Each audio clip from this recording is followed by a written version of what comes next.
What if the PS6 isn't years away, but quietly already set to start production in 2027? That's the rumor rocking the gaming world right now, and there's proof bigger than a sketchy tweet.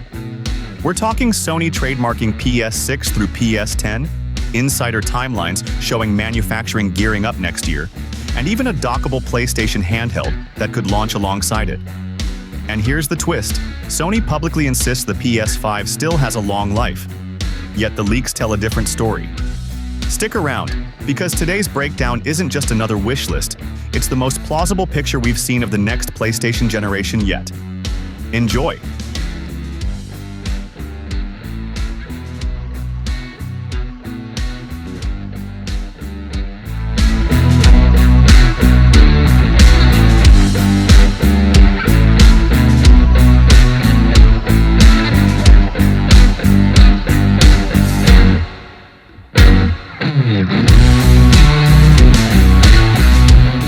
At the center of the PS6 leaks is AMD's new Orion APU, a monolithic 3.3nm chip integrating 7 or 8 Zen 6 performance cores and 2 low-power efficiency cores.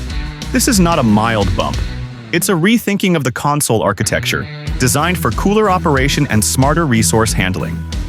The GPU, powered by 52 RDNA 5 compute units and delivering 34 to 40 teraflops, is the biggest shocker.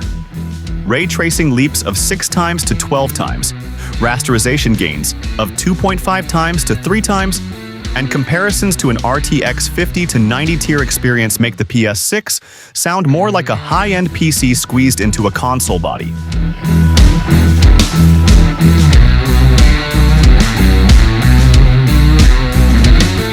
Where the PS5 relied on brute strength, the PS6 appears to rely on intelligence. Multiple leaks highlight features like neural arrays for real-time resource allocation and radiance cores for offloading ray tracing tasks directly into dedicated hardware. Add universal compression systems that shrink file sizes while preserving quality. And Sony is clearly building more than a graphics machine. They're building a console that adapts dynamically to gameplay demands. AI-driven NPC behaviors, environmental reactions, procedural generation, and smarter physics all become more feasible with this architecture.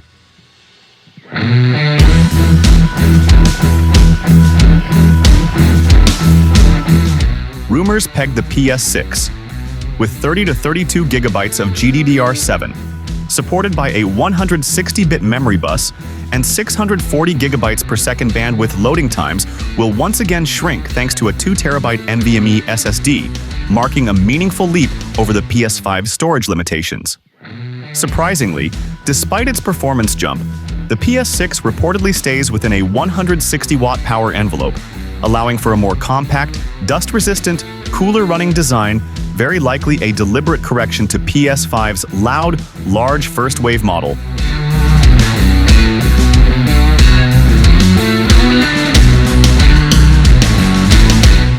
Perhaps the most exciting twist in the PS6 story is not the home console, it's the handheld launching beside it. Project Canis, Sony's rumored x86-based portable, is a full-fledged standalone console with Zen 6 CPU cores, RDNA GPU compute units, and LPDDR5X memory up to 48 gigabytes, not a streaming accessory. Not another PlayStation Portal situation. A hybrid PlayStation ecosystem with seamless cross-play and cross-progression. The handheld would target 720p to 1080p, with AI upscaling filling the gaps. Suddenly, data-mined PlayStation Store cross-buy tags make perfect sense. Buy it once, play it on PS6 or handheld, just like PS3 plus Vita, but modernized.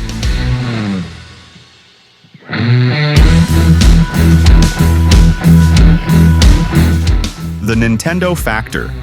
Of course, anyone entering the handheld space inevitably finds themselves standing next to Nintendo.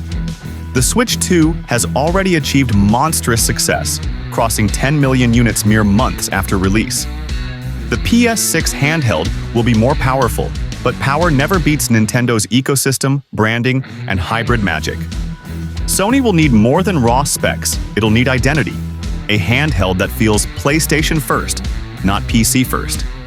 If they manage that balance, the first true Sony handheld since the PS Vita could make a serious impact.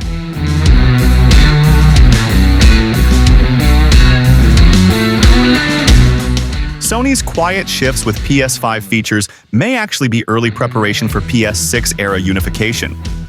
Features like the surprising Power Saver mode, appearing in games like Demon's Souls Remake, cut memory usage by up to 70%, neatly aligning with portable hardware constraints.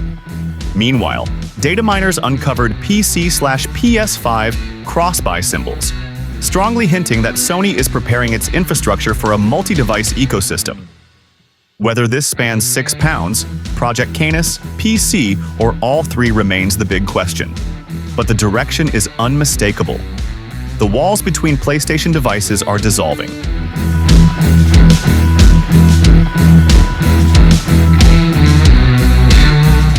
Design philosophy leaks suggest the PS6 will be sleeker, more efficient, and easier to maintain.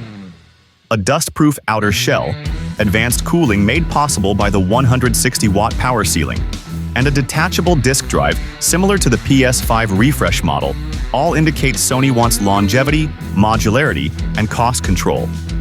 Even more surprising is insider chatter claiming Sony is preparing two separate PS6 SoCs, implying two different performance tiers at launch, not just digital versus disc, but affordable versus premium hardware.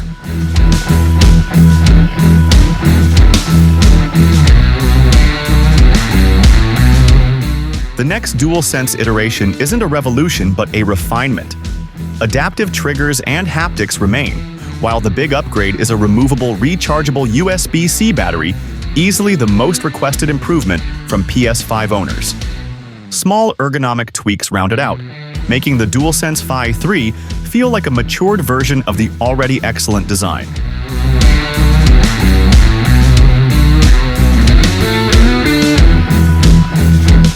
While all this is happening, Sony is locked in a legal battle with Tencent, accusing its Game Light of Mod of copying the Horizon franchise's aesthetic and design language.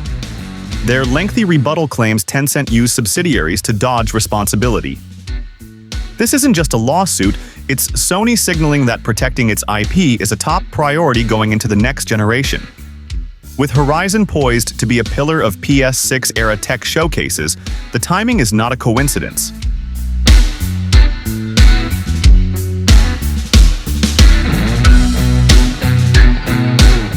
Behind closed doors, next-gen development is already underway.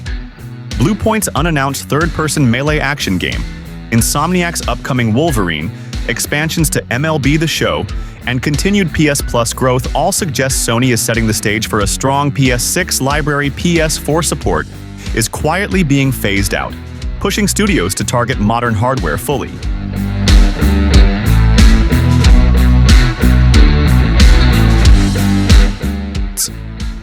Thank you for tuning in. When you assemble every rumor, leak, data-mined clue, and Sony action, a pattern emerges. The PS6 won't just be a console, it'll be the foundation of a multi-device PlayStation ecosystem. Home console, handheld, PC crossover, AI acceleration, smarter rendering pipelines, and a unified store infrastructure all point toward a PlayStation era that spans hardware categories instead of replacing them. Sony isn't just building the PS6, they're building the next decade of PlayStation. What do you think? Let us know in the comments below.